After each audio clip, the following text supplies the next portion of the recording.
क्या आप ट्रेडिंग में हर फैसले पर बार बार सोचते रहते हैं? क्या आप एंट्री लेने से पहले इतना अधिक सोचते हैं कि मौका ही निकल जाता है? अगर हाँ, तो आप अकेले नहीं हैं। ओवरथिंकिंग ट्रेडर्स की सबसे बड़ी दुश्मन है, लेकिन अच्छी खबर ये है कि इसे काबू किया जा सकता है। इस ऑडियो बुक स्टाइल गाइड में हम जानेंगे कि ओवरथिंकिंग क्यों ट्रेडर्स को फेल करती है और कैसे आप अपने दिमाग को ट्रेन करके कॉन्फिडेंट ट्रेडिंग कर सकते हैं। चाहे आप नए हों या एक्सपीरियंस्ड, ट्रेडिंग साइकोलॉजी पर काबू पाना ही सफलता की चाबी है। चलिए शुरू करते हैं। अध्याय 1, ट्रेडर्स ओवरथिंक क्यों करते हैं? ओवरथिंकिंग को रोकने से पहले ये समझना जरूरी है कि ये होता क्यों है। यहाँ मुख्य कारण है।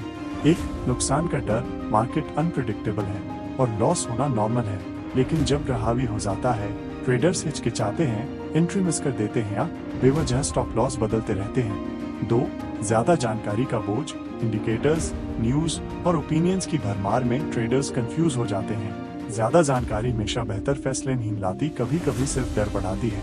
3, परफेक्शन की चाह। क्या आप परफेक्ट ट्रेड का इंतजार करते हैं? सच है कि ऐसा कोई ट्रेडर नहीं होता। परफेक्शन की ट्रेडर्स एंट्री मिस कर देते हैं या लॉस को होल्ड करके बैठ जाते हैं। 4, क्लियर प्लान की कमी। अगर आपका स्ट्रैटेजी क्लियर नहीं है तो हर ट्रेड जुआ जैसा लगता है। अनसर्टिनिटी पैदा करती है और डर ओवरथिंकिंग को जन्म देता है। अध्याय 2, ओवरथिंकिंग की कीमत। ओवरथिंकिंग सिर्फ समय की बर्बादी नहीं है, ये आपके पैसे और मेंटल पीस दोनों को नुकसान पहुंचाती है। 1, मौके हाथ से निकल जाते हैं। मार्केट तेजी से मूव करता है, देर करने का मतलब है मौका गंवा देना। 2, मेंटली एक्सॉस्टेड हो जाना।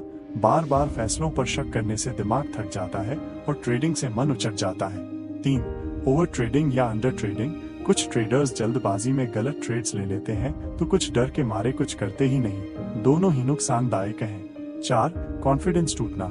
जितना ज्यादा आप खुद पर शक करेंगे, उतना ही स्ट्रैटेजी पर भरोसा करना मुश्किल होगा।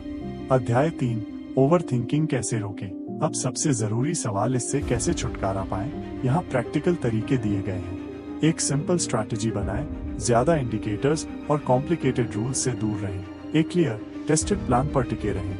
2, प्री डिफाइंड रूल्स सेट करें। एंट्री, एग्जिट और स्टॉप लॉस पहले से तय करें। एक बार ट्रेडर गा दे तो उसे माइक्रो मैनेजन करें। 3, मेडिटेशन और माइंडफुलनेस। रोज 5-10 मिनट मेडिटेशन करें। यह फोकस बढ़ाता है और अनावश्यक विचारों को कम करता है। 4, जर्नलिंग करें। हर ट्रेड को नोट करें, गलतियों से सीखें लेकिन पछतावे में न रहें। 5, छोटे स्टेप्स लें। एक बार में सब कुछ परफेक्ट करने की कोशिश न करें। छोटे छोटे लक्ष्य बनाएं और धीरे धीरे आगे बढ़ें। अध्याय 4, सफल ट्रेडर्स की मेंटालिटी। टॉप ट्रेडर्स की सबसे बड़ी खूबी ये नहीं कि वे हमेशा सही होते हैं, बल्कि ये कि वे इमोशंस को कंट्रोल करना जानते हैं। 1, वे लॉस को एक्सेप्ट करते हैं। वे समझते हैं कि हर ट्रेड विनर नहीं हो सकता, लॉस को पर्सनली नहीं लेते। 2, वे पैटर्न पर भरोसा करते हैं, इमोशंस पर नहीं। अगर स्ट्रैटेजी ने बैकटेस्ट में काम किया है तो शॉर्ट टर्म रिजल्ट से डरे नहीं। 3, वे ट्रेडिंग को बिजनेस की तरह ट्रीट करते हैं, इमोशनल डिसीजंस की जगह बिजनेस लाइक डिसिप्लिन से काम लेते हैं। निष्कर्ष, याद रखें, ट्रेडिंग में सफलता 10% स्ट्रैटेजी और 90% साइकोलॉजी है।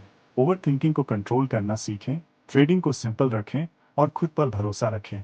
अगर ये वीडियो आपको पसंद आया तो लाइक करें और चैनल को सब्सक्राइब करें। कमेंट में बताएं आप ओवर थिंकिंग को कैसे कंट्रोल करते हैं। हम आपकी राय जानना चाहेंगे। धन्यवाद और हैप्पी ट्रेडिंग।